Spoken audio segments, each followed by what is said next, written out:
የዩቲዩብ የስኬት ሚስጥሮችን በዝርዝር የያዘው የአቤል ብርሃኑ የወይኗ ልጅ አዲስ መጽሐፍ በገበያ ላይ ዋለ። ዩቲዩብ ለመጀመር በአጭር ጊዜ ስኬትን ለመቀዳጀት አስበዋል? ዩቲዩብ ጀምረው ሚስጥሮቹ አልገባ ብለውታል? እንግዲያውስ አዲሱ በዩቲዩብ 2 የወርቅ 3 የብር ሽልማቶችን ያገኘው የአቤል ብርሃኑ የወይኗ ልጅ የዩቲዩብ ሚስጥሮች መጽሐፍ በዝርዝር ሁሉንም ያብራራሉታል። ዛሬውኑ ገዝተው ህልሞን እውን የሚያደርጉበትን የዩቲዩብ የስኬት መንገድ ይጀምሩ። በውጭ ሀገራት ለምትገኙ ከአማዞን ላይ ብታዙ በቀናት ውስጥ ደጁ ይደርሳል። የአማዞን ሊንኩን እዚህ ቪዲዮ ኮሜንት ላይ ያገኙታል። በሀገር ውስጥ ለምትገኙ በ0949 13 0000 ቴሌግራም ላይ ይዘዙ። ካሉበት ቦታ እናደርሳለን። የዩቲዩብ ሚስጥሮች ዘመኑ ጋር ተፈላጊ መጽሐፍ።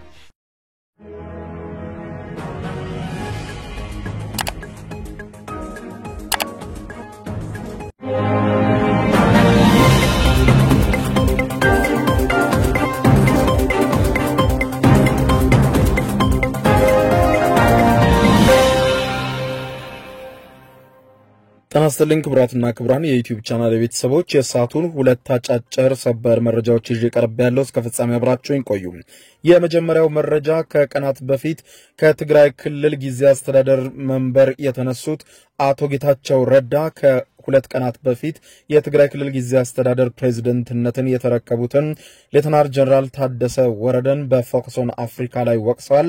አቶ ጌታቸው ረዳ ከፎከስ ኦን አፍሪካ ጋር ለመጀመሪያ ጊዜ ከስልጣን ከወረዱ በኋላ ሰፋ ያለ ቃለ ምልልስ ምሽቱን አድርገዋል። በምሽቱ ቃለ ምልልሳቸው አዲስ ስልጣን የተረከቡት የሌተናል ጀነራል ታደሰ ወረደ ተጠያቂ ነው በማለት ዝርዝር ጉዳዮችን ገልጠዋል። ከዚህ ቀደም በሚዲያ ያልተናገሯቸው አቶ ጌታቸው ረዳ ምሽቱን ከፎከስ ኦን አፍሪካ ቢቢሲ ጋር ያደረጉትን ቃለ ምልልስ በዝርዝር የማስደምጣችሁናል። መደመጥ ያለበት ነው።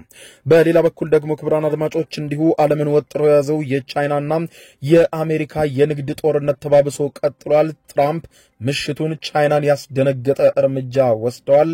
ቻይናን ባስደነገጠው የምሽቱ የትራምፕ እርምጃ ደግሞ ምሽቱን ብቻ የቻይና ስቶክ ማርኬት በትሪሊዮን ዶላር ከፍተኛ የሆነ ኪሳራ ሲደርስበት የአሜሪካ ስቶክ ማርኬት ደግሞ በሰዓታት ውስጥ ብቻ 10 ትሪሊዮን ዶላር የሚሆን ገንዘብ ማግኘት ችሏል። ጉዳዩ በመላው ዓለም አነጋጋሪ ሆኗል። ዝርዝሩን ታደምጡታላችሁ። እስከ ፍጻሜ ቆዩ። ዝርዝር መረጃውን አድምጡ ግብዣዬ ነው። ወደ መረጃዎቹ አለፍኩ። አብረን እንከታተለው። በቅድሚያ ተሰናባቹ የትግራይ ክልል ጊዜያዊ ርዕሰ መስተዳደር የነበሩት አቶ ጌታቸው ረዳ የትግራይ ክልልን ጊዜያዊ አስተዳደርነት ስልጣንን ከለቀቁ በኋላ ለመጀመሪያ ጊዜ በትናንትናው ዕለት ምሽቱን ከቢቢሲ ፎከስ ኦን አፍሪካ ጋር ቃለ መጠይቅ አደረጉ። አቶ ጌታቸው ረዳ በዚህ ከፎከስ ኦን አፍሪካ ጋር ባደረጉት ቃለ ምልልስ አዲሱ የትግራይ ክልል ጊዜያዊ አስተዳደር ፕሬዝዳንት በመሆን የተሾሙትን ጀነራል ታደሰ ወረደን ጥፋተኛ ነው ሲሉ መውቀሳቸው ተሰምቷል።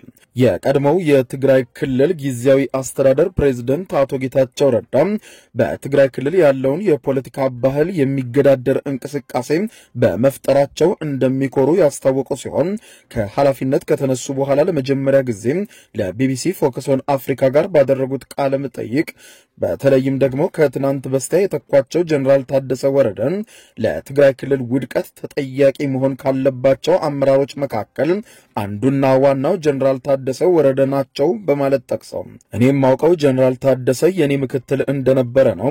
የጀመርናቸው ነገሮች ከቆሙበት ኃላፊነት ወስዶ እንደሚቀጥል ተጠብቃለሁ ሲሉ ጀነራል ታደሰ ላላሳካናቸው ነገሮች ልክ እንደኔ አንዳንድ ጊዜም ደግሞ ከኔ በላይ ኃላፊነት መውሰድ ያለበት ሰው ነው። እሱም የኔ ምክትል በነበረበት ጊዜ መስራት ያለበትን የሥራ ድርሻውን አልተወጣም ሲሉ ታደሰ ወረደ ብቻውን ግን ተጠያቂ እያደረኩት አይደለም፣ ካልቻለ እሱም ማንሳት ወይም ደግሞ መተካትን ጨምሮ መውሰድ የነበረብኝን እርምጃ ባለመውሰዴ ያንን ባለማድረጌም እኔ ጥፋተኛ ነኝ እላለሁ ሲሉ ለጊዜያዊ አስተዳደሩ ጭምር ራሳቸውን ተጠያቂ በማድረግ ነገር ግን ስሜ በክብር የሚነሳበትን አስተዋጽኦም አለኝ። የትግራይ ክልል ህዝብም ሲመራ ከነበረውና ውድቀት ከታየበት የህወሓት አመራር አካል የነበርኩ ቢሆንም ስልጣን ለመያዝ ብቻ ትኩረት ከማድረግ ይልቅ የሚቻለውን ሁሉ አድርጌ የተለመደውን የፖለቲካ ባህል የሚገዳደር የነቃና የተደራጀ ንቅናቄ ትግራይ ውስጥ እንዲፈጠር አግዣለሁ። ይህም ደግሞ ስሜን በክብር የማስነሳበት ነገር ነው ማለታቸውም ተጠቁሟል። አቶ ጌታቸው ረዳ የህዝባዊ ወያኔ ሓርነት ትግራይ ህወሓት አንጃ እዚህ ግባ የሚባል ስልጣን ሳይኖረው በትግራይ ክልል ሁሉንም ካልጠቀለልኩ ነው በሚል የወቀሱ ሲሆን የትግራይ ክልል ፖለቲካ የተወሳሰበ መሆኑን በማንሳት የራሱ መብት እንዳለው በማሰብ የተደራጀ ሰራዊት ያለው ብቸኛው ክልል ሲሆን የፕሪቶሪያው ስምምነትም ይህንን ግራጋቢ ሁኔታ መልክ ማስያዝ የነበረበት ቢሆንም የጦሩ መሪ ታደሰ ወረደ እኔ የማስተላልፋቸውን ውሳኔዎች መቀልበስ እንደሚችል ያምን ነበረ። የሚገርመው ነገር ፕሬዝዳንቱ የሚያሳልፋቸውን ውሳኔዎች ምክትሉ ተቀብሎ በቁም ነገር ወስዶ የሚፈጽም አልነበረም ሲሉ በሌላ በኩል በክልሉ ያለውን ሁኔታ ይበልጥ ያወሳሰበው ጉዳይ ደግሞ ስልጣን ያልያዘ ፓርቲ የክልሉን የመንግስት ሀብትና ንብረት እንዲሁም ሰራዊቱን እኔ ካልተቆጣጠርኩ በሚል ሁሉንም ነገር ጠቅልሎ መያዝ የሚፈልግ ፓርቲ መኖሩ ነው ማለታቸውን የጠቆመው የቢቢሲ ፎከስ ኦን አፍሪካ ዘገባ ሰራዊቱ የነበረበት በመንግስት አስተዳደር ስር ቢሆንም ይህ ኃይል ግን ሰራዊቱን የግል ንብረቱ አድርጎ መቆጣጠር የሚሻ ነበር ማለታቸውን አስታውሷል። በዚህ ሰዓት የጊዜያዊ አስተዳደሩ ዋነኛ ትኩረት መሆን ያለበት ምንድነው ሲል ቢቢሲ ፎከስ ኦን አፍሪካ ጋዜጠኛ ለአነሳው ጥያቄ ምላሽ የሰጡት አቶ ጌታቸው ረዳ ለኔ ከሁሉም ቅድሚያ ሊሰጥ የሚገባው ነገር የፕሪቶሪያው የሰላም ስምምነት በተሟላ መንገድ እንዲፈጸም ማድረግ ነበረ ሲሉ ታጣቂዎች በተሟላ መንገድ ትጥቅ ማስፈታት ወደ ማህበረሰቡ መቀላቀል አንድ ነገር ነው። ነገር ግን የተፈናቀሉ ሰዎችን ወደ ቦታቸው መመለስ እጅግ ወሳኙ ነገር መሆኑንም ጠቅሰው አሁንም ድረስ እየተጋፈጠን ያለ ነው እጅግ አስቸጋሪ ጉዳይ ነው ሲሉ እነዚህ ያኮረፉ የህወሓት አንጃዎች ራሳቸውን የትግራይ ህዝብ ብቸኛ አዳኝ አድርገው የሚቆጥሩ ኃይሎች ይህ እንዲሆን ይፈቅዳሉ ወይ የሚለው በሂደትና ያለን ማለታቸውን የጠቆመው ዘገባው ከዚህ ባለፈ አቶ ጌታቸው ረዳ በትግራይ ክልል ላይ የሚሰነዝሯቸውን ከባድ ክሶች በሚመለከት ለቀረበው ጥያቄ በሰጡት ምላሽም እዚህ ላይ ስም ባልጠቅስም በኔ አስተዳደር ስር የነበሩ አንዳንድ በህጋዊ መንገድ አንዳንዶች ደግሞ በህገ ወጥ መንገድ ከኤርትራ መንግስት ሰዎች ጋር ግንኙነት እንደነበረ በትክክል አውቃለሁ ሲሉ እነዚህ ሰዎች በህወሓት ውስጥ ያሉና በህወሓት ውስጥም ያኮረፉ ናቸው ሲሉ እነዚህ ሁሉም የህወሓት አንጃ ከሆኑት መካከል ሁሉም አሉበት እያልኩ አይደለም የተወሰኑ የህወሓት አባላት የጋራ ጠላት ባሉት ላይ እድሉን ለመጠቀም እንቅስቃሴ መጀመራቸው ነበረ ማለታቸውን የመገናኛ ብዙሃኑ ዘገባ አመልክቷል። በሌላ ዜና ዓለምን በከፍተኛ ሁኔታ ፍጥጫ ውስጥ የጣለው የቻይናና የአሜሪካ የንግድ ጦርነት ተባብሶ ቀጠለ። ትናንትና 84 በመቶ ታሪፍ በአሜሪካ ላይ በድንገት መጣሏን ያስታወቀችው ቻይና ከአሜሪካ ያስደነገጣት እርምጃ ምሽቱን ከዋይት ሃውስ ተወስዶባታል። የዋይት ሃውስ አለቃ ዶናልድ ትራምፕ ምሽቱን ከፍተኛ የሆነ እርምጃ በቻይና ላይ እንደሚወስዱ ከዛቱ በኋላ ውሳኔያቸውን ይፋ ሲያደርጉ ውሳኔው ቻይናን ያስደነገጠ ቻይናን ትሪሊዮን ዶላሮች በሰዓታት ሲያሳጣት በሰዓታት ውስጥ ደግሞ የአሜሪካ ስቶክ ማርኬት ትሪሊዮን ዶላሮችን በሰዓታት ውስጥ እንዲያጋብስ አድርጎታል።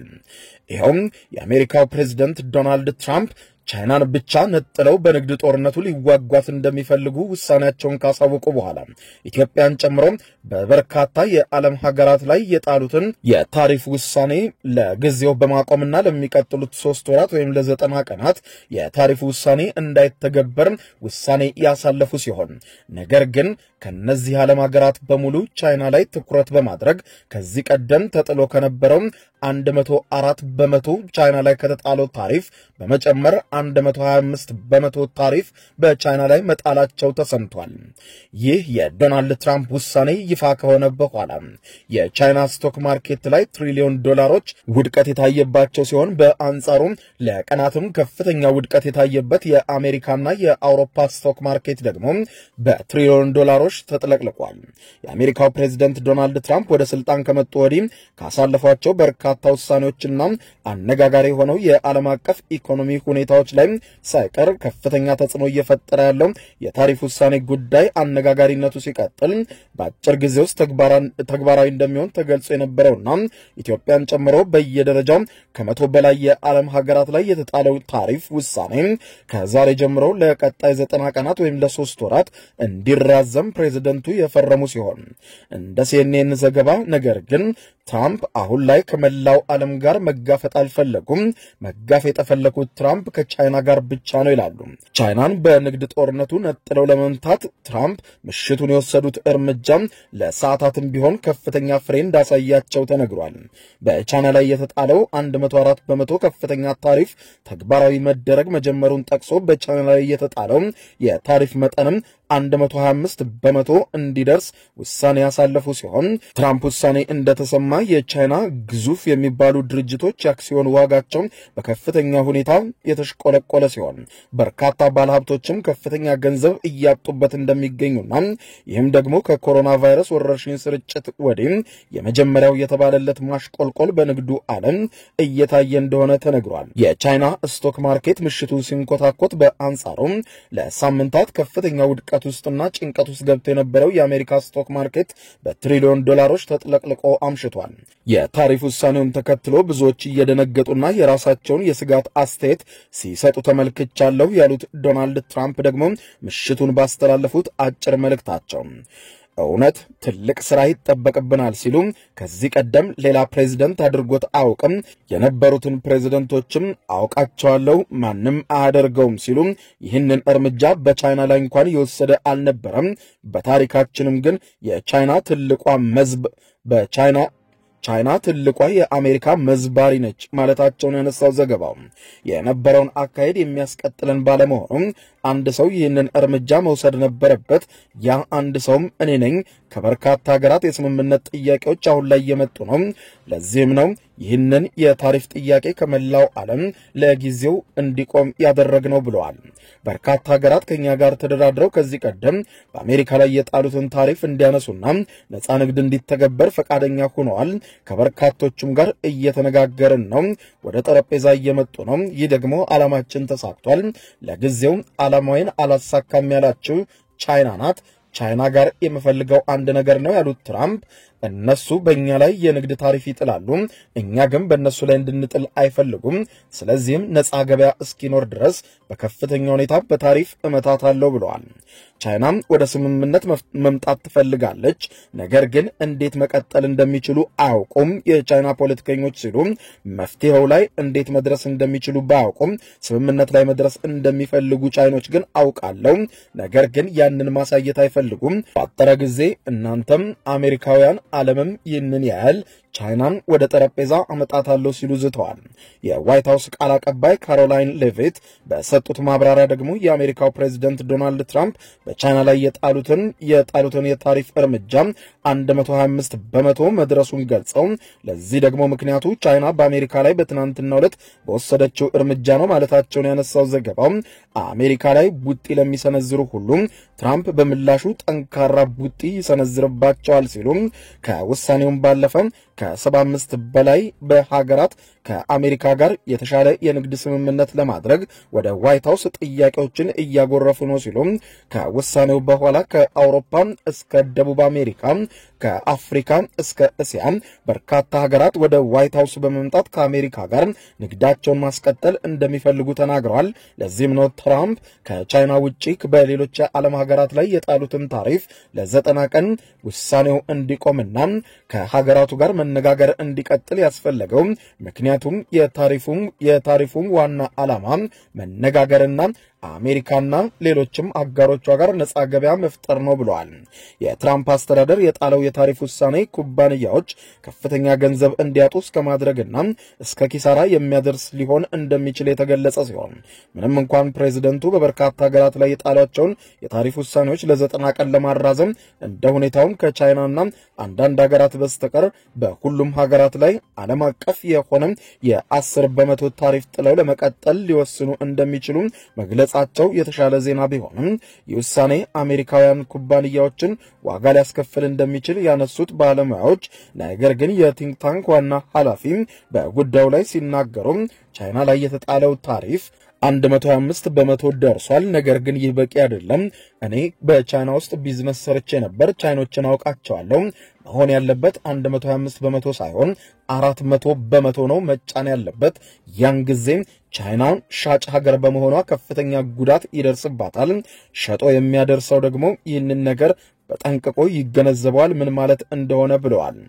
ከታሪፍ ውሳኔው ባለፈ የትራምፕ አስተዳደር የመንግስት ወጪ ለመቀነስ በተለይም ደግሞ በቢሊዮነሩ ኤለን መስክ በሚመራው የመንግስት ወጪና ቁጠባ ዶጅ በኩል እየወሰደ ያለው እርምጃ የተለያዩ ተቃውሞዎች እየተነሱበት እንደሚገኝ የጠቆመው ዘገባው ሴናተር በርኒ ሳንደርስ የመንግስት እርምጃ በሚመለከት በሰጡት አስተያየት ውሳኔው እብደት ነው ሲሉ በሺዎች የሚቆጠሩ ሰራተኞች ከስራቸው እንዲሰናበቱ ማድረግ በመንግስት የሚሰጠውን አገልግሎት በከፍተኛ ሁኔታ የሚጎዳ ነው በማለት ገልጸው የትራምፕ አስተዳደር እየወሰደ ባለው የሀገር ውስጥ እርምጃ ከፍተኛ የሆነ ቆም ብሎ ማሰብ ያስፈልገዋልም ብለዋል። ክቡራን አድማጮች ለሰዓቱ ብታደምጧቸው መልካም ናቸው ያልኳቸው አጫጭር መረጃዎች እነኚህ ናቸው። ከሰዓታት በኋላ በሌላ መረጃ ተመልሰን እስከምንገናኝ በያለንበት የዓለም ዳር ቸር እንቆይ።